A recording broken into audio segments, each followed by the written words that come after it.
Hello， 大家好，欢迎收看慢食慢语。今天有点不一样哦，因为之前我只做自己的菜谱的，但今天会给大家做一个梳理的菜谱，就是我最近在看的这本叫《饼干研究12》。这本书有一点特别的是，它不仅仅会给你很多的菜谱，它会从食材的角度很详细的解释每一个食材在菜谱中起到的作用。作者说，你看完这本书之后，不仅仅是会学会书中的菜谱，更可以自由的去创作发挥。那我觉得这本书很有意思，推荐给大家。看完之后呢，我觉得它封面上这个饼干就是香草曲奇的做法还挺特别的，所以今天就会给大家做这款香草曲奇。这款饼干分2层来制作，首先我们来做下层。首先我们需要一点杏仁粉，我家里的杏仁粉正好用光了，所以我自己打一些。把弹幕先泡水，泡上10几分钟之后就可以把皮去掉了。然后如果有时间的话呢，可以把杏仁上的水分彻底晾干。或者赶时间的话，可以像我一样用小锅微火炒一炒，不要炒熟了，只是为了把水分去掉。然后用搅拌机把它打成粉，注意打的时间不要过长，杏仁里的油脂打出来的话就会变成杏仁酱了。打好后最好再过一下筛，把室温软化过的无盐黄油加细砂糖。用打蛋器稍微打发到这样顺滑的状态就好了。接着倒入奶油，继续打发到完全乳化，奶油都被吸收掉，到黄油微微发白就好了。打好的杏仁粉加入低筋面粉中，用勺子拌匀。之前拌好的面粉加杏仁粉倒入黄油中，用刮刀拌匀成团。放入保鲜膜中，入冰箱冷藏。让面团变硬一点。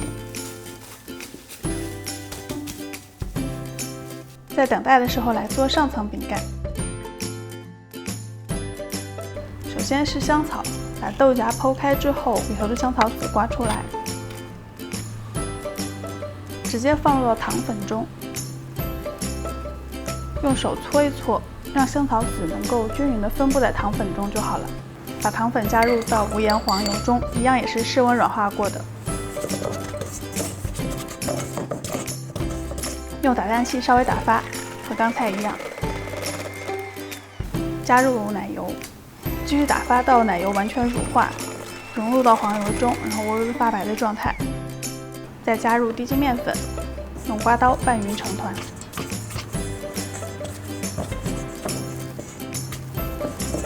把面糊装入到裱花袋中，前面我套了一个比较小的8齿的裱花嘴，先放在一旁待用。之前冰箱里冷藏的面团已经差不多硬了，我们取出来，把它放在一张烘焙纸中间，用擀面杖把它敲打一下，压一压，擀一擀，擀成一个厚薄均匀的4方形的面片，大概4毫米厚。这时候面团会变得比较软了，可以放到冰箱再去冷藏一下。等它再硬掉之后取出来，然后拿一个模具来压出圆形，模具口沾一下面粉防粘。书上写用4公分的，因为我手头只有5公分，所以就用5公分的这个模具压出一个一个的圆片，放在烤盘上。这时候烤箱去预热一下，大概170度的样子。饼干全部刻好之后，烤箱预热好之后拿去烤，大概170度烤7分钟左右就取出来。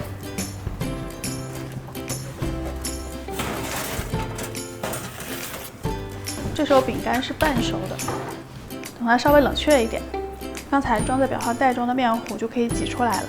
在这个饼干上均匀的挤一圈，我大概每一个饼干上都挤了8朵小花。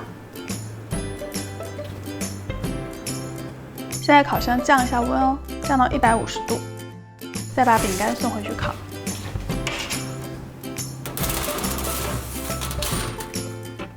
差不多烤25分钟。看到表面微微变色就好了，出炉，让它彻底的冷却。最后呢，中间还需要一点白巧克力，就用隔水的方法，在一个小锅上放碗，下面烧水，用水蒸气加热，然后把巧克力放到碗中融化。融掉后装入裱花袋中。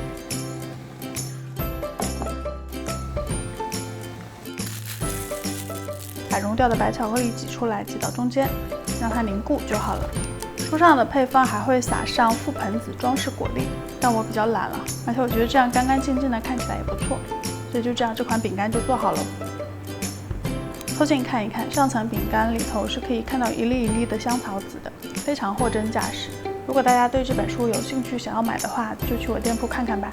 淘宝搜索慢食慢语就可以找到，希望你们喜欢。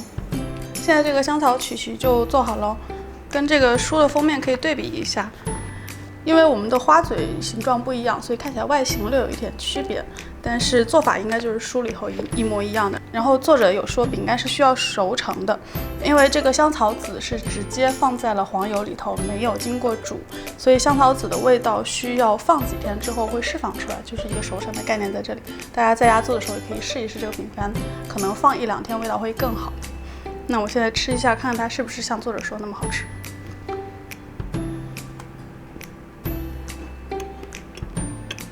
我觉得这个饼干的甜度是正正好的，很合适，不会过甜也不会过腻。然后它的上下2层的口感是略有一点点区别的，因为下层有杏仁粉，上层里头有香草籽，所以吃起来是有一点区别和层次在里头的，然后吃起来也非常酥脆，希望大家喜欢。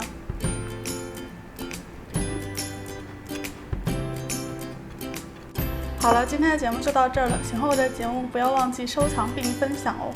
如果喜欢我本人的话呢，欢迎大家订阅我的频道，每周3都会有更新。咱们下周再见了，拜拜。